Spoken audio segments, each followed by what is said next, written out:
Ha sido un día muy difícil este, ¿eh? ¿Qué día? No, está todo bien, amigo. No puedes hacer todo bien. Alguna falla tenés que tener. Esto va a No estar, lo puedo aceptar. esto va a Yo no lo estar puedo bien de aceptar. temperatura por lo menos. Bueno, gente, momento de saludar, de presentar a nuestra querida compañera Lucía García Ilsinson, que viene como cada jueves a hablar sobre derechos humanos, ¿no? La columna es de hijos, el espacio es de hijos, por lo tanto la temática es derechos humanos. Buenas tardes, ¿cómo estás, compañera? Muy buenas tardes, queridas, queridos, ¿cómo están?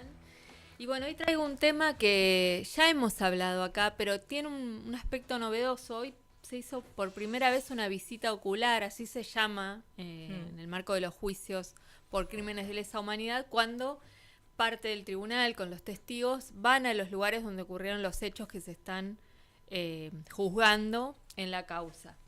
Y esta visita fue al predio de 1 y 60, ¿no? A ese batallón de infantería que, ¿se acuerdan ustedes que hablamos que el 20 de febrero fuimos detenidos ahí, muchos estudiantes? Sí, está claro. la película Éramos tan flacos, Sí, que retoma. ¿cómo estuvo ese estreno? Estuvo muy bien, muy bien. Estábamos todos.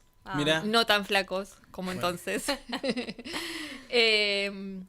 Y bueno, digo, lo subrayo esto porque es un lugar con el que convivimos las y los platenses, porque está ubicado en una zona de tránsito, ¿no? Cuando vas para el lado de las facultades del bosque, pasas por ahí, digamos, es un lugar bien visible, ¿no? Bien parte de la ciudad. Y la verdad es que recién ahora la justicia está asumiendo que efectivamente allí funcionó un centro clandestino de detención, ¿no? Eso lo decía Eve, en la película de hecho está el testimonio de Eve diciendo esto, y nosotros era la primera vez que lo escuchábamos, no estaba como claro, digo, para pensar que todo este proceso que ahora están desandando, vieron que la ESMA se quedó sin directora. Tremendo. El espacio, el sitio de memoria ESMA, le despidieron a la directora Maiki Gorosito. Entonces, toda esta política que ahora desarma, desarticula esos espacios de memoria, bueno, va contra todo un proceso que llevó muchísimos años de identificar dónde estaban. Por ejemplo, este espacio, el 1 y 60, no tiene ni siquiera una señalización, Claro, no hay señalización de que allí funcionó, ¿no? Porque bueno, estos son procesos que llevan tiempo, porque a veces no aparecen los testigos que estuvieron allí. Y bueno, y en este caso, entonces, recién hoy, 2025, 5 de junio, se hace por primera vez una visita a ese espacio para reconocerlo como un sitio donde funcionó un centro clandestino de detención. Y traje una historia que tiene que ver con ese lugar. En realidad, en este juicio, que es el juicio 1 y 60 de Comisaría Octava, se están juzgando a 18 exmilitares, policías y civiles por crímenes contra 299 víctimas, la mayoría de nuestra ciudad. Entre ellas, Bocha Plaza. ¿Qué les suena algo, Bocha Plaza? Sí, algo suena. Sí. Algo suena. Sí.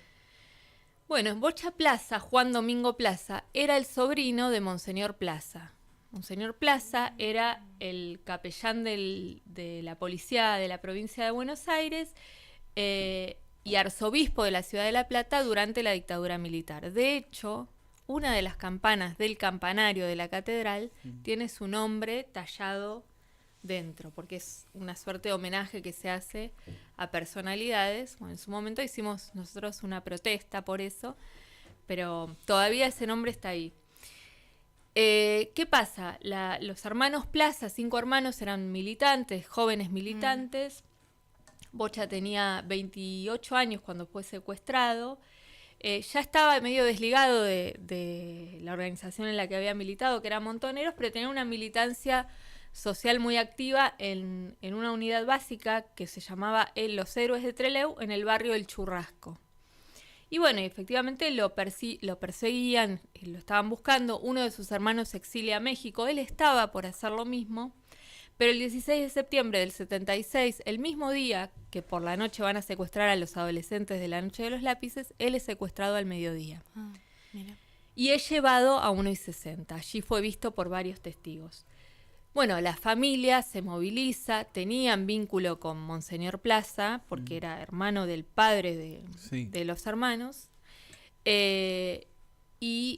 bueno, y como pasó en muchos casos, la respuesta de Monseñor Plaza fue, bueno, que hagan lo que tengan que hacer con él. Y por supuesto, bueno, Bocha es uno más de los 30.000 desaparecidos, ¿no? Terrible. Digo porque también en esos sentidos, ¿no? La dictadura atravesó las familias, las ciudades, las comunidades, ¿no? Poniendo como de un lado y de otro. Y bueno, y muchas actitudes como estas. Él era además, Plaza era amigo personal de Ramón Camps, el jefe de la policía bonaerense.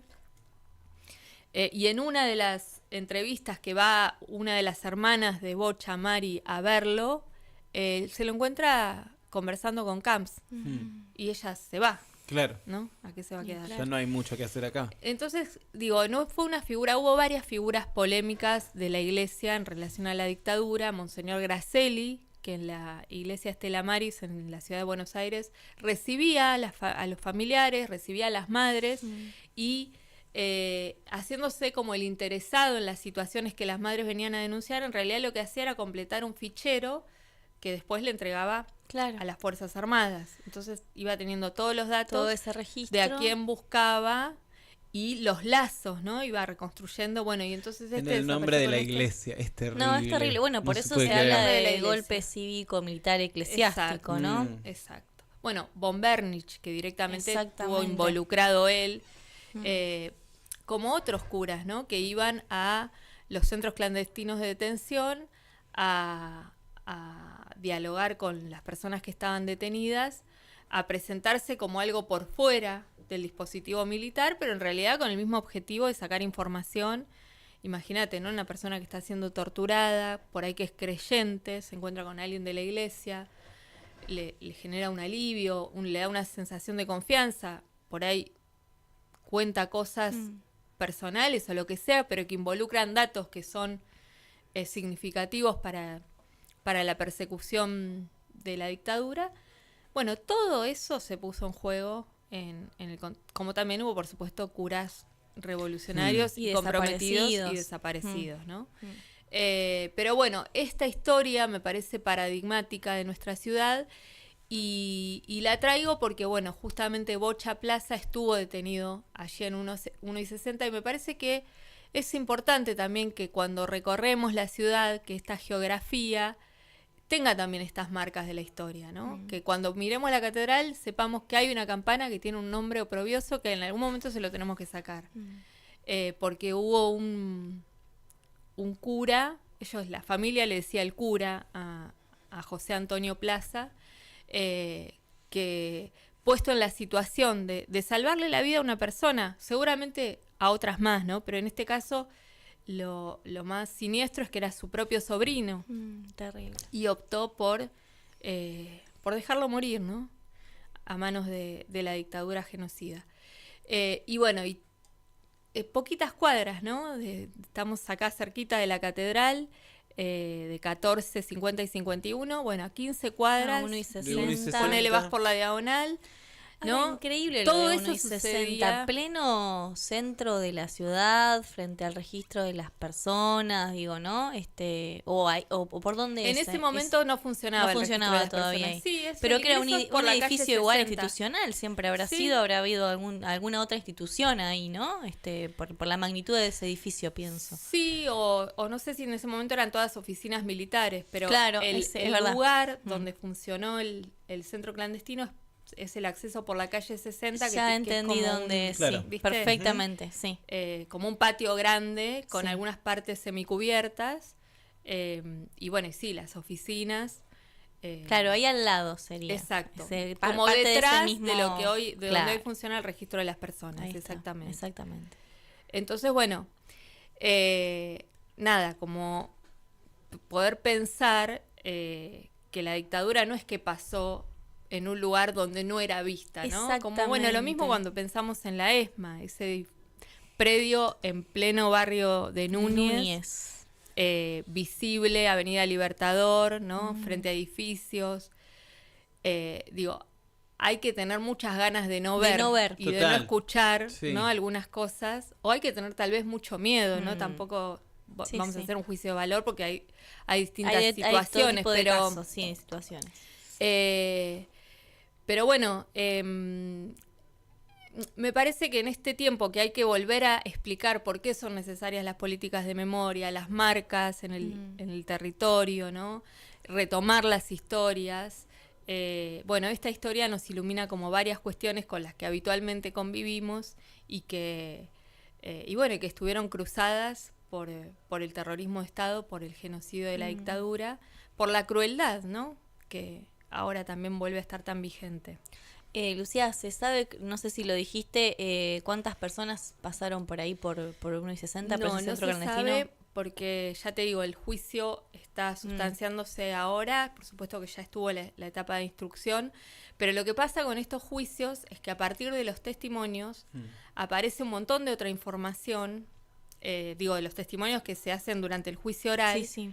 Que entonces va abriendo otras puertas de investigación. Entonces por eso lo que sucede mucho es que tenés como tramos, ¿viste? Que tenés la megacausa ESMA 1, 2, 3, porque en el 1 aparecieron un montón de pistas para seguir investigando y entonces abrir la 2 y así. Es probable que en este caso también suceda algo similar.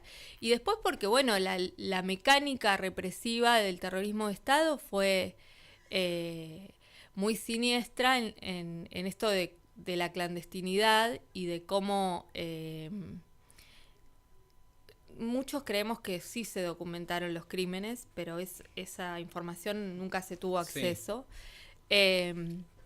Entonces, el trabajo de reconstrucción que se hace desde la investigación posterior es con los elementos que quedaron, ¿no? Con los testimonios que quedaron, y cuanto más distante en el tiempo, más difícil, porque muchos claro. testigos sobrevivientes ya han fallecido. También.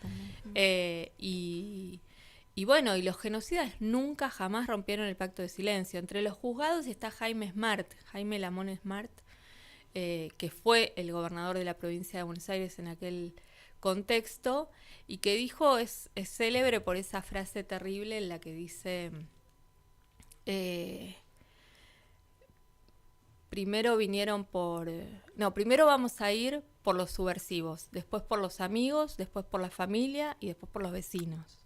Claro, ¿no? exterminar todo. Todo. Exterminio total. Exacto. Entonces, bueno, él está vivo, por ejemplo, está siendo juzgado, ya no sé por qué número de veces, me ¿no? imagino. Y De ya tiene causas, todas. cantidad de condenas a perpetua. Pero bueno, digo, fue muy, muy perverso el mecanismo el sistema represivo, ¿no? De la desaparición de personas. Y además, bueno, la desaparición de los cuerpos también hace que haya menos información respecto de, por ejemplo, cómo fue asesinada una persona, en qué lugar, en qué momento. Hay muchas cuestiones que se reconstruyen por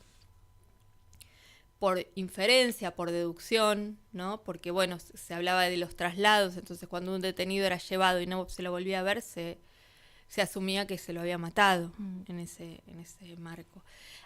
Cruzando alguna información a veces de los medios, ¿no? Esto de, bueno, no, se quisieron intento de fuga, entonces lo fusilaron, y entonces después ahí se reconstruye que eso fue cuando sacaron un grupo de detenidos de tal lugar. Bueno, acá en la ciudad aparecían muchos Camino Negro, ¿no? Ahí entre Punta Lara y Villa Elisa, claro. era un lugar donde de hallazgo de cadáveres cuerpos, de manera permanente, incluso antes de la dictadura, con la AAA. Okay. Así que, bueno, traje un tramo del testimonio del hermano de Bocha Plaza, de Coco, para compartir y que lo veamos en sus propias palabras, esto que yo les contaba. Que un tío poderoso como era Monseñor Plaza no haya contribuido a salvar la vida de su sobrino. Mira, porque hoy hoy los pibes claro. y las pibas no pueden pensar esa situación, ¿no? Entonces, ¿cómo? Claro, las pautas te las da casualmente la declaración de mi hermana que estaba acá, porque mi hermana después rajó al exilio también en el 78, disparó. Pero cuando estaba acá, fue a verlo, no sé si con mi madre, no, fue ella sola, a la curia donde vivía, Ujú. y estaba justo Plaza Monseñor, el cura, como le decíamos, conversando con Camps, gobernador de la dictadura en la provincia, ¿no? Ujú. Era capellán de la policía de Camps. Y mi hermana se acerca, lo contó hoy, y le presenta, te presento a Camps, le dice el cura. Mi hermana hizo así, lo miró y salió corriendo. Nunca más tuvo relación con Monseñor. Claro. Ahora, si tiene esa relación, si es capellán de la policía, si mi hermano Bocha mismo, que fue a verlo por el pasaporte, porque a mí me escribe Bocha México, me dice, Coco, buscame laburo que voy para allá. Estaba podrido de esconderse, andar por el sur, en la casa de fulano, mengano, sultano, por todos lados porque lo buscaban. Un día que se regaló, ese mismo día que lo va a ver a Monseñor, va a la casa de mis padres, le lleva mates a mi hermana, que nunca lo había hecho, y le dice que se iba a tomar un vermú con el señor Madroño, el papá del Chango, gran amigo militante junto con él. Y bueno, es ahí donde los levantan. Da la casualidad, o no, el destino yo no creo, pero hay causalidades, que un primo político, era el esposo de una prima hermana nuestra muy querida, estaba hablando de esos teléfonos públicos que había antes en aquel tiempo, en la pared, en los bares y eso. Ujú. Estaba hablando por teléfono y ve toda la escena. Mi hermano lo conoció, pero bajó los ojos para que en el momento que era chupado no se lo lleven a él también, que no tiene Claro. nada que ver, estaba hablando por teléfono. Claro. Pero él pudo contar que lo habían levantado. Ujú. De ahí nos enteramos. Se entera mi hermano el menor y me llama a México. Coco, lo levantaron a Bocha. Puta que lo parió. Y yo estaba con otro hermano más, con Tito. Se llama Jesús María, como mi viejo. Y Tito me miró así, agarró y le pegó una patada a la puerta del departamento, porque estaba viviendo conmigo, yo lo estaba manteniendo hasta que él entre a trabajar, viste, rehacer la vida nueva con su mujer y su nene. Claro. Yo estaba con mi pareja en ese Bueno, momento. entonces ahí vemos cómo, aparte de la casualidad de que justo un conocido vio el momento en el que era secuestrado, Sí. Si podría no haber claro, pasado. total. O sea, imagínate en esto que hablábamos de la reconstrucción, ¿no? Y que ese conocido se atrevió a contárselo a alguien de la familia, ¿no? Sí, sí, que se lo habían llevado en tales circunstancias. Lo fresca que tiene la memoria este señor, ¿eh? Sí. Y la lucidez con la que está contando todo, como si lo estuviese contando con la edad que tenía cuando Sí. cuando le pasó lo que le pasó. Sí, tal cual. Bueno, porque a veces son marcas traumáticas, ¿viste? Y quedan como Ni hablar. marcadas a fuego. Y aparte la responsabilidad también de los sobrevivientes y testigos de testimoniar, porque la única manera de reponer esa verdad de lo que sucedió a veces está en estos testimonios, ¿no? Entonces, también ahí me parece que eso juega, ¿no? Como un factor para mantener eso fresco y como disponible para Sí, ser relatado, exactamente. ¿no? Sí. Así que bueno, eso, ¿no? Parte de la historia de esta ciudad, de esos años, de ese momento, tiene que ver con estas cuestiones que sucedían por acá, por donde andamos todos los días, que después, bueno, tuvo otra carga simbólica ese lugar cuando fuimos detenidos el 20 de febrero del 96, y que claro, para quienes tenían esa información, como Eve, era como doblemente, ¿no? Súper fuerte. Violento. Violento, exactamente. Sí. Así que eso, traer esto de que los juicios se siguen realizando, este juicio está en pleno proceso, en pleno debate oral, comisaría octava 1 y 60, y trayendo toda esta parte de la historia que nunca había sido ni investigada ni juzgada. Aún en el contexto que estamos viviendo a nivel nacional. Y bueno, y una gran preocupación en los organismos de derechos humanos por esta última noticia respecto del sitio de memoria ESMA, el museo. No sé si ustedes tuvieron oportunidad de visitarlo. Sí. En una visita de las 5. Ah, Sí, sí, sí. Bueno, es muy impactante porque está preservado el lugar y bueno, y se hizo una reconstrucción muy minuciosa incluso de las distintas etapas, ¿no? De lo que allí sucedió.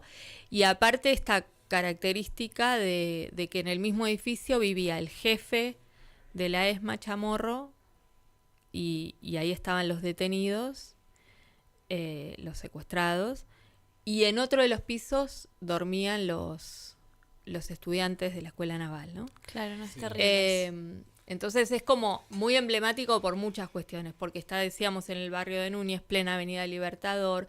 Por allí sí se sabe que pasaron aproximadamente 5.000 personas detenidas desaparecidas. Y bueno, y porque es patrimonio de la humanidad, ¿no? Fue reconocido como patrimonio de la humanidad por la UNESCO. Sí, que fue inclusive, ¿no? Una iniciativa de quien era, ¿no? Su directora, que fue echada ahora, fue despedida. Sí, en realidad fue un proceso de muchos años. Imagino que sí. Pero formó parte ella, ¿no? De esa, y hay una prehistoria también de eso, ¿no? Porque en los años 90, ahora todo nos remite a los 90, a los que vivimos esos años, porque se parecen mucho las políticas de Milei a las de Menem, con matices, ¿no? Pero en esos años Menem quería hacer un parque de la reconciliación en el predio de la ESMA. Quería tirar todo el edificio abajo y hacer un gran parque, bueno, porque su discurso era ese, ¿no? Los indultos, no había que volver a discutir el tema, ya pasó, es el pasado. Y hubo una resistencia muy activa, especialmente de una dirigente de familiares, Graciela Lois, junto con Laura Bonaparte, ¿se acuerdan? La madre de Plaza de Mayo, que da nombre al hospital de salud mental que ahora fue cerrado. Y ellas hicieron una presentación de una cautelar para impedir que se innovara respecto del edificio. Eso permitió que años después, cuando llega Néstor al gobierno, pueda tomar la decisión de distribuir el predio a todos los organismos de derechos humanos y ahí, darle el sentido que tuvo todos estos años y que va a seguir teniendo, porque esto va a pasar. Y en ese contexto es que se decide preservar el Museo Sitio de Memoria y contar ahí toda la historia, y los otros edificios resignificarlos y transformarlos. Por ejemplo, está el ECUNI, el Espacio Cultural Nuestros Hijos, que es el que administran las Madres de Plaza de Mayo, la asociación, que es justamente un centro cultural. Está el edificio de la identidad, que es el de Abuelas de Plaza de Mayo, que también tiene salas donde hay exposiciones y muestras de abuelas, y tiene un auditorio hermoso. Y está el edificio de los hijos, que es la Casa de la Resistencia. Y bueno, y las Madres Línea Fundadora tienen una escuela de música y de arte popular. Entonces, bueno, fue todo ese proceso de cómo habitar y transformar los lugares de memoria para darles también un nuevo sentido, cómo abrir esas puertas. Entonces sí, quedó el museo como el lugar del relato, del horror de lo que se vivió. Realmente. Y lo otro, bueno, como un entorno. Porque están preservadas, como decías vos, esas habitaciones. Exacto, y están reproducidas las medidas de cómo eran los espacios donde estaban los detenidos. Bueno, es una visita que recomendamos para tener una dimensión real, material y experiencial, ¿no? Porque no es lo mismo esto que te lo cuenten o verlo en un video que vos estar ahí transitándolo. Pero bueno, después todo ese otro entorno, ¿no? Apostando como a la vida, al arte, a la cultura, a que eso que pasó no vuelva a pasar, porque tengamos herramientas y formas y modos de que eso no se vuelva a repetir, ¿no? Yo creo muy firmemente en que eso va a prevalecer, aunque ahora estamos en uno de los peores momentos, y me parece que hay una discusión posible de ser dada respecto particularmente del museo sitio, porque es patrimonio de la humanidad y no lo pueden barrer así de un decreto, de un despido arbitrario. Pero bueno, esa es hoy la situación en el medio de todas las otras situaciones que se están viviendo en este país también, ¿no? Que son gravísimas. y que no son casuales, ¿no? Todo lo que se ataca tiene que ver con destruir un modo de vida también. Modo de vida. La dictadura modo de ver el exterminaba mundo. la vida. Este gobierno avanza sobre cancelar los modos de vida, ¿no? Sí. Terrible. Bueno, Lu, muchísimas Hoy no estuve muchísimas optimista, me van a gracias. No tener pasa que nada. disculpar. Lo que pasa es que a veces No se puede estar optimista realmente todo es el muy tiempo. difícil. Uno no puede forzar un optimismo, ¿no? Son momentos un poco de eso, de poner el cuerpo, ¿no? Lo que pasó ayer, de salir a la calle, de unificar las luchas también. Ujú.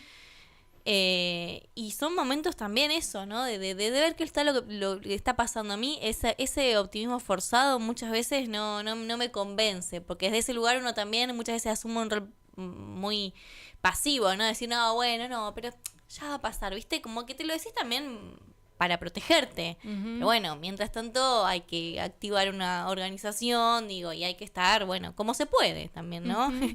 Como se puede. Sí, es el pesimismo de la razón y el optimismo de la voluntad, ¿no? Ahí También. está, me encanta. Gramsci. Muy bien. Bueno, Listo. esto es lo que está pasando. Hay que poder verlo. Y después hay que confiar en la capacidad propia, colectiva, de transformarlo. Eso sí, eso no lo sí, perdemos nunca. Eso hay confianza ahí. Pero Ujú. bueno, hay que ver los mecanismos de organización, cómo se van dando y qué sé yo, hay que ¿Y ir. cuándo? Y cuándo, sobre todo es el cuándo, ¿no? Y la pregunta tiene que ver más con eso. Pero bueno, acá estamos, resistiendo, que es muy, pero muy importante. 45 minutos pasaron de las 5 de la tarde. Ha pasado por aquí Lucía García Itzinson con su columna de derechos humanos. Vamos a una tandita, escuchamos un poco de música y ya volvemos con más Fuera de órbita.